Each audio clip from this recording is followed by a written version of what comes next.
Sponsor an orphan, and you'll help support a vulnerable child to have the education they've always dreamed of, so they can build a brighter future. You'll be feeding a hungry stomach and a hungry mind with knowledge that will last them a lifetime. That's the power of an education. Sponsor an orphan now with Islamic Relief. Assalamu alaikum warahmatullahi wabarakatuh, everybody. This is Preacher Moss, new and improved, feeling much better than I did yesterday. Want to give a shout out to Z-Packs. The people who make the Z-Pack antibiotic. Thank you very much. Shout out to Convenient Urgent Care, who was on a job with telehealth. There's a urgent care around my house, my mother's house. I don't want to shout you out because you told me I couldn't come in. So, also, you know what? I want to give a shout out to one of our loyal fans, one of our devoted sisters of the show. Give a shout out to Miss Eleanor Davis. She's been going through some health issues, going through some tests, and we're hoping, and I would implore everybody to please make dua, keep her in your prayers, that this surgery that is upcoming is something that's going to give her full recovery and full shifa, because it's all about, elders having quality of life. And, if anybody should have a good quality of life, it definitely should be Miss Eleanor. All right. Shout out also to the flood victims in Dallas. My aunt Annette, thank you for getting back to me. Wow, it's bad, people. People talk about no climate change. You better listen to me. Okay. So today's topic is unlocking emotional intelligence for the spirit. Now, I came up with this topic because I'm working on a project, Confessions of a Muslim Comedian. The next phase of it is called Sacred Joy. And I call it Sacred Joy because it's the things that really, really make your soul smile. And in writing parts of Sacred Joy, there is this thing about what we laugh at. What makes us smile in terms of what turns our heart.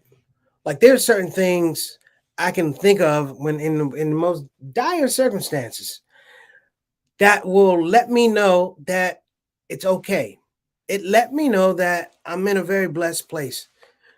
And I bring this point up because over and over and over again, I'm slowly getting to a point where I don't watch TV news. I can watch it on my phone and I conceptualize everything. Let's just call it what it is. And part of conceptualizing the stuff that I see in the news is in many regards developing a little bit of a dissonance in terms of what society brings me. In terms of what society is bringing me in terms of information, communications, what our relationships are with our politicians, and their relationship permeates down to the people and how we feel and how we react. So I dug upon this term that was really, really popular a couple of years ago. It's called emotional intelligence. Now let's frame emotional intelligence a little bit. It was this idea that we are very in tune to our emotions, that as we address situations, we are able to maturely bring particular emotions to the situation. It's very, very important in the business world, which you're talking about social interaction. But this was years ago. And in the last couple of years, there's been a very, very clear move away from emotional intelligence. We're not talking about it. The lectures are not there. People are not training to teach you emotional intelligence. It's not a catchword like cultural competency was back in the day. These are things that run through the business world, and then we try to take them on our own and make them relevant skills, if you will. So I was going through this whole idea, like I said, of sacred joy. And sacred joy actually came out to the idea of what are the things that Allah has done, that God has done, that gives me a permanent smile. Listen to what I'm saying. What are the things that Allah has given me, God's given me, that's registered a permanent smile, a spiritual tattoo, if you will.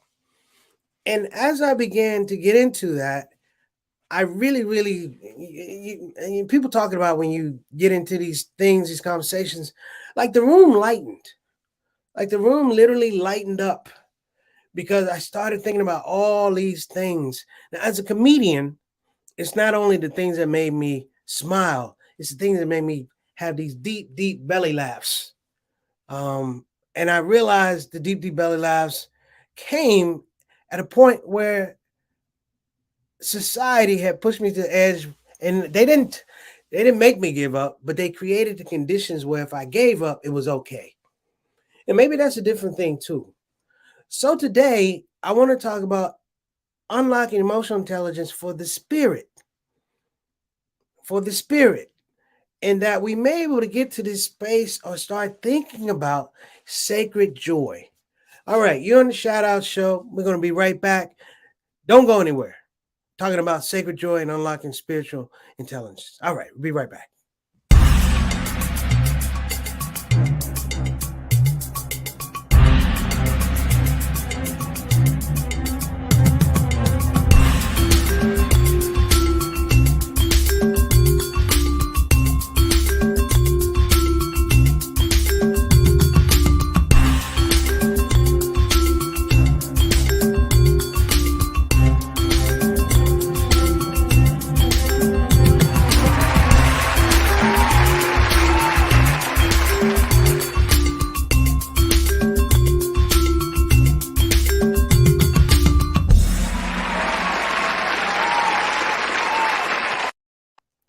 All right, and we're back, and we are fortunate. We got a house full today. Before I get into our topic of the day, let's go and jump over to the comment section. We got stars in the building.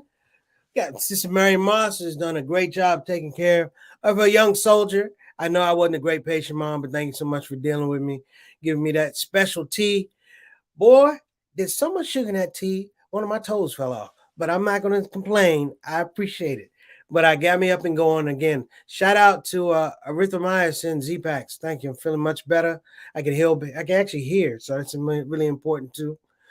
Next up, all time for she, Mr. 6 o'clock, straight up, straight down. Canadian envoy to the show. Wa alaikum assalam, rahmatullahi wa barakatuh, dear brother. Thank you so much for tuning in. We appreciate you. And if I haven't said it, remind me. I'm going to say it again. I appreciate everybody. Next up, got Sister Reed. Hello, Z-Pack is the best. That's right. We got the same farm. We go to the same pharmacist, Sister Reed. Same pharmacist. Peace and blessings to you. Assalamu alaikum rahmatullahi wa barakatuh to you, your family, your husband, and your son. Thank you so much for joining us. Next up, in the building, we got Bilal with his queen, Sister Sonia, in the house. What's going on, Salahuddin family? Good to see you in the place. Thank you so much for joining us. We appreciate your presence, as always, on this platform. Next up, my brother, another brother from north of the border, Canada, main man, Adam Khan. Wa alaikum assalam rahmatullahi wa barakatuh. Brother, I hope everything went well. Peace and blessings again on the loss of your friend. And anything I could do, give me a call. Thank you so much for joining us, man. I hope that you and your family are doing well. Please give them my salams. Next up, what is the Shout Out Show with Johnny L. Thomas, better known as JT? What's up, beloved? How you doing? Yes, we got to finish up a conversation. We got a couple conversations, man. But thank you so much for joining. I guess my nephew is going back to school already. Peace and blessings to him. And my other nephew doesn't call me. He's a grown man now. He doesn't call his uncle anymore. But tell him I said miss him, and both of them, all three of them. Tell him I said hello. Okay, next up, my main man, Eric Carter. Wa alaikum assalam rahmatullahi wa barakatuh, brother Eric. Good to see you on the platform, man. Hope that you're having a lovely day. And of course, we can't forget. There you go. Wa alaikum assalam rahmatullahi wa barakatuh.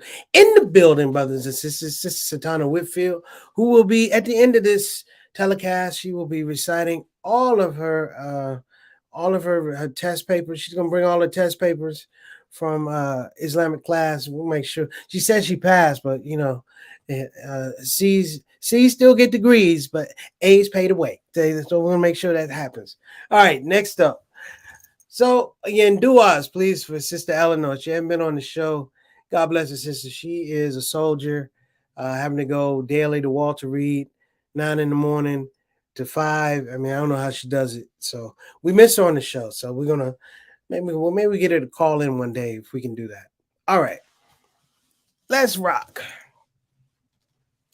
Unlocking emotional intelligence for the spirits. Let me tell you where this comes from. Literally, I would say COVID, Trump. So literally in about a 6-year span, we went away from emotional intelligence. I can't give you the specific reasons, but I can give you the earmarks for when we started going away from emotional intelligence. The first began with the fact that nobody could trust the truth, that the truth had lost value. Terms that we used to hear as fake news, fake science, becomes the reality when people say it enough. So 1 plus 1 was no longer 2. 1 plus 1 was whatever I wanted it to be, or whatever I could bludgeon you with to a point where you go, well, maybe it's not 2, right? And that becomes the separating point whereby it doesn't matter what emotional intelligence you are bringing to a situation. If that person isn't readily in the space of reality or awareness or mental availability, then it doesn't matter. It's like bringing a knife to a gunfight. People weren't looking for social norms. People weren't guided by morals, and people weren't guided by social mores. In this space, it doesn't matter now if I come with the correct social emotional intelligence, because regardless means I have to have a room full of people who are thinking just like me in terms of this social engagement. Now, this is important because emotional intelligence is supposed to be a natural pathway to spiritual intelligence. But spiritual intelligence begins with spiritual awareness, and also spiritual availability. In the idea of being spiritual in a lot of regards, you have to be vulnerable. Like, you have to be vulnerable. And so what I looked at in terms of juxtaposition, there were a group of people who refused to be vulnerable and only found strength and power in people that they saw were vulnerable. So you had this very predatory type of thing going on over here. And you have people who were practicing emotional intelligence, but in a larger scope, for those that didn't agree with what they were doing, or didn't practice what they were doing, or didn't believe what they were doing, it becomes predatory. And thus, the whole idea of emotional intelligence now becomes this periphery of us versus them, good versus bad. So legitimately, there's no gray area. There's no way for us to come to the middle and talk. And it has to be that way for a lot of folks. I mean, listen, when you turn on the news these days, even the weather in many regards is depressing. The weather is depressing. When I was a kid and it was 102 degrees outside, it was just 102 degrees outside. Now, when it's 102, 103, 104 degrees outside, people die. Riverbeds dry up. There are places in the world right now where the water has lowered so much, they have discovered ancient ruins. They have a German Stonehenge. Listen to what I'm saying, folks. That the world's supply of water is drying up. It's not like we used to think. You try and jump into a creek right now, you're going to get one or two things. You're either going to drown because it's a flood, or you're going to hit your butt on a dry riverbed. So why is it we're not making this move for emotional intelligence for the spirit?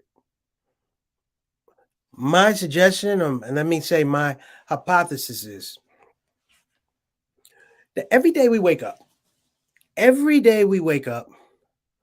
we are presented with this very dystopian representation of the world, that whenever we wake up, there is something that is undesirable or unrealistic, or even more so unreliable in the world when we look out.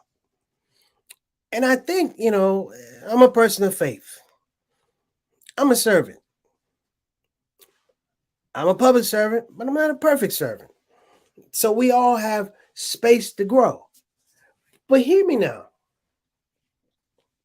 This is when the spirit is so important. And I'm not talking religiosity, but this is connected to religion because of my faith. That I have a credo statement in regards to Islam that encompasses the spirituality. The spirituality doesn't come from me, it comes from Allah subhanahu wa ta'ala. That's established. In every religion, all the Abrahamic religions, that's established that the spirituality comes from the theological understanding of what I'm talking about right now.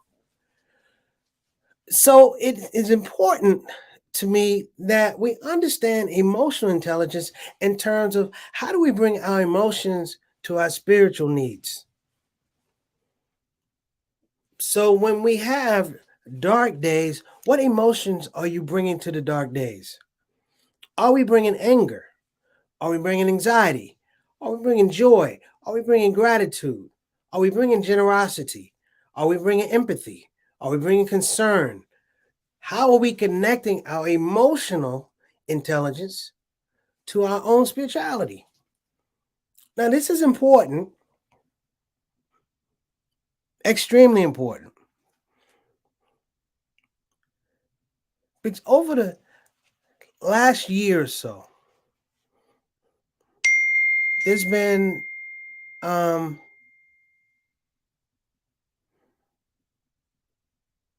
noticeable increase in suicides.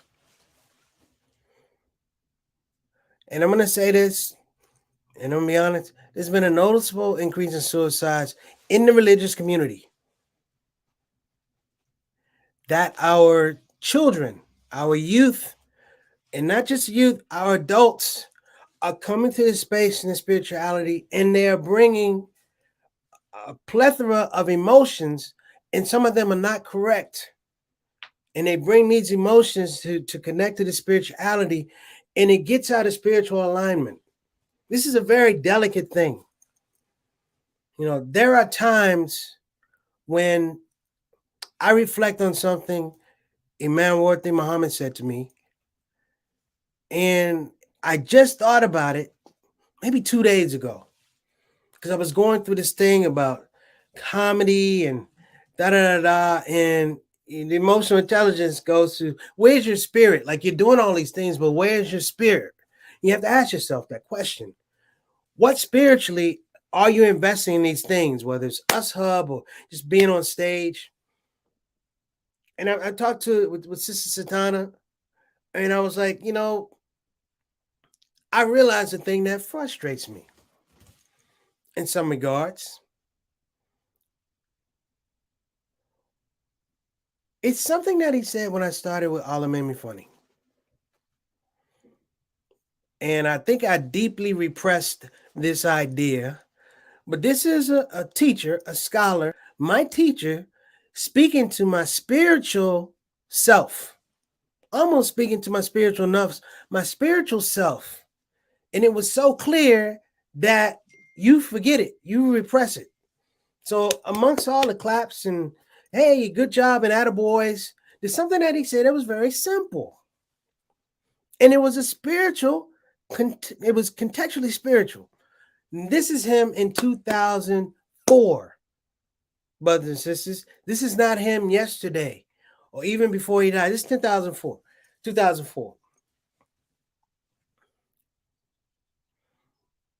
He explained to me, he said, you'll never be seen as a master comedian. And I said, excuse me? And he was saying, we're not talking about funny. He said, there's a spiritual nature to what you do, or a spiritual narrative to what you're going to do. He said, and this is the work that other people have to see long after you're gone. He said, and it's in the tradition of what we see in our community, that the work you do now is not for you, it's for the people that come behind you. And he said, you'll never be a master comedian. I said, why? He said, because you're already on the track to be a master teacher. And that had always been spiritually where I was. Everywhere I went as a comedian, my first job that I ever took was as a teacher. That it had a balance. And in many regards, That balance is what kept me sane.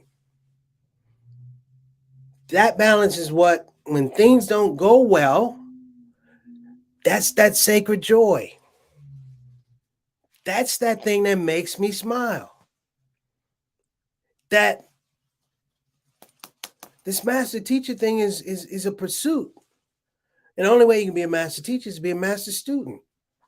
That you have to walk amongst the world and ask the world, teach me how to teach you. Literally, teach me how to make you smile. We're talking about being humble. We're talking about being humble. We're talking about shutting ourselves up and listening to what people, if you sometimes you shut down all the distractions, you can hear need. You can hear the cries of people's need. You can look in their eyes and see that they're not doing well. And sometimes the reflection is that you have sacred joy to share. So it's not just the dollar or the quarter or whatever. Sometimes it's just a conversation. And that is the thing that is really, really important when we talk about emotional intelligence for the spirit.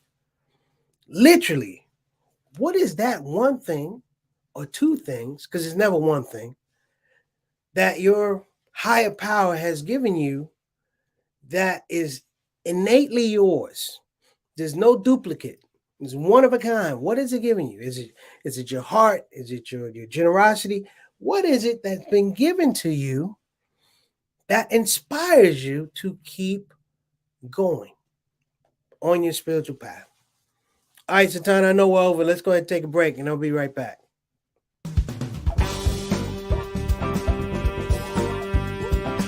Hey, babies. Welcome to Radio WCUC, Convenient Urgent Care, home of the smart patient. This is DJ What It Do. You know what time it is. It's the top of the hour, and the request lines are open. You know what you want to hear. I know what you want to hear. Operators are waiting. I just got to hear Don't Get the COVID. Don't get the COVID. Put your mask back on. The Delta COVID, more contagious than before. Don't get the COVID. Go on and get the vaccine. You know that it can keep you safe, and your people living up in your space. Don't get the COVID. You need to wash your hands. The Delta COVID is more deadly than before. Don't get the COVID. Go on and get your vaccine. You know that it can keep you from dying. Don't leave your family all alone and crying. Don't get the COVID. We invite you to join our fight against COVID and against misinformation. It's time to listen to the doctors and trust the science. When I think of people dying that don't have to die, it makes me sad. Now's the time to be sober. Together we can make this thing over. Let's fight the COVID. Convenient urgent care, home of the smart patient. All right, we're back. Shout out to Convenient Urgent Care, who definitely came through for a brother again. Appreciate you. Ijaz Saeed, my main man, thank you again, and your staff for taking care of me, getting those meds. I needed them. So, in the time that's remaining, I was getting a little bit worked up. But, I can think of just recently that I had gotten in a rut. That, and Santana knows this, I got in a rut. We were working on a project where we were literally helping people, giving people opportunities who may not have an opportunity. And as is a lot of times when you're doing that, you're going to put out a lot of energy to give other people opportunities. It happens. At the end of the show and end of the night, everybody gets paid. They walked off. You're there. You're tired. You got to clean up. You got to put up chairs. That's the way it's been. And I caught myself being a little upset because I help people. And I think the thing was, not I was upset that they didn't help me, but I got the feeling that they weren't going to help somebody else. It's weird. Like, I really want these people to go help someone else. And then you caught it. I caught it. You're talking about emotional intelligence. One of them is reality. Everybody ain't on the same path as you. Everybody doesn't come out of the same line of thinking. We come out of Islamic thought or Islamic communities, but we all don't think the same. And it's foolish to believe that everybody's going to have the same intention, that everyone's going to have the same glow, if you will. And I think it was really important, and let me state why it was important, because spiritually, you can get down on these things, that the world can start getting a lot darker. But I laugh, I said, because I started thinking about people who helped me. And I'm not saying in major ways, but people who helped me. My first break in comedy on a stage, a live stage, was in Milwaukee, Wisconsin, 1984. And I was too young to be in a club, but I wanted to be a comedian so bad. I wasn't a Muslim then. I wanted to be a comedian so bad. And I pestered this guy. His name was C. Cardell Willis. And I pestered C. Cardell Willis to put me on that stage. And he could have told me no. And he did tell me no a couple of times. But this one time he said, stand out in the alley. He said, when I call your name, come on stage, do your little skit and leave. And I said, okay, sir. Now you got to remember, I'm 17 years old now. I probably look like I'm 14. I had the worst introduction I think I've ever had. He said, ladies and gentlemen, we got a boy here. I guess he's a boy. We got a boy here from Washington, D.C. I don't know why he's up here. It's cold. It was warm back in D.C., boy. He says he's funny. Hell, I don't know. He's kind of, he looked funny. Hell, boy, get up here. He didn't say my name. He didn't say anything. And I went on that stage and I ate it. I ate it. Those people did not like me. Only person that laughed was me. I was laughing at my own joke. And I looked at C. Carter Willis and he looked at me and said, you want to be up there? And I came off the stage and he asked me, he said, boy, you stunk it up. I said, yes, sir, I sure did. He said, you coming back next week? I said, if you let me. He said, well, come on through. That piece of generosity was in 1984. What are we, 2022? C. Cardell Willis is long gone, returned to his maker. He was a good man. But as gruff as he was, he believed somehow, somewhere in his spirit.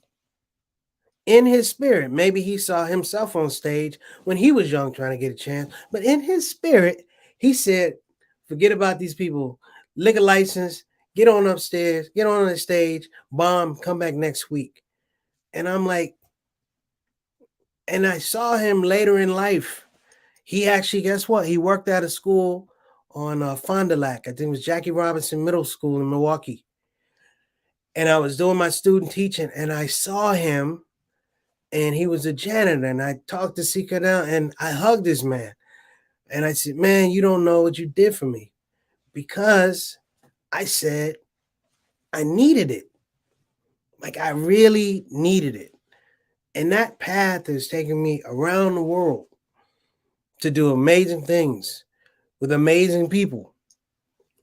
So when you talk about sacred joy, just that story and being blessed, for all of us, being blessed by Allah subhanahu wa ta'ala to bring the correct emotion to situations. You know, to be a comic back then was a spiritual thing for me. That's what I wanted to do. And he didn't break my spirit. So look, maybe we'll pick this up another time, but I'm going to employ all of us. Please, you know, get your spiritual DNA aligned a little bit. Times are tough, you know, but times are tough, but tough times make for tough people. Spirituality wins out in the end. And we all know, despite everything you see, when you break it down, yeah, you can move some of these dark clouds out of the way You can adjust your sunshine, if you will, because you know something's been given to you deep in here that nobody could ever take away. I'm done. You guys have been great. I'll see you tomorrow. We have a special guest tomorrow. We have Brother Sohaib Ali, who is the COO of ShOUT TV. I want everybody to tune in. Anybody tunes in to ShOUT TV, we're going to get you some special discounts on ShOUT TV. How about that? Even if I got to pay for it myself, I'm going to do it. So you guys are awesome. Have a wonderful day. Thank you for listening. See you tomorrow, inshallah. Assalamu alaikum wa rahmatullahi wa barakatuh.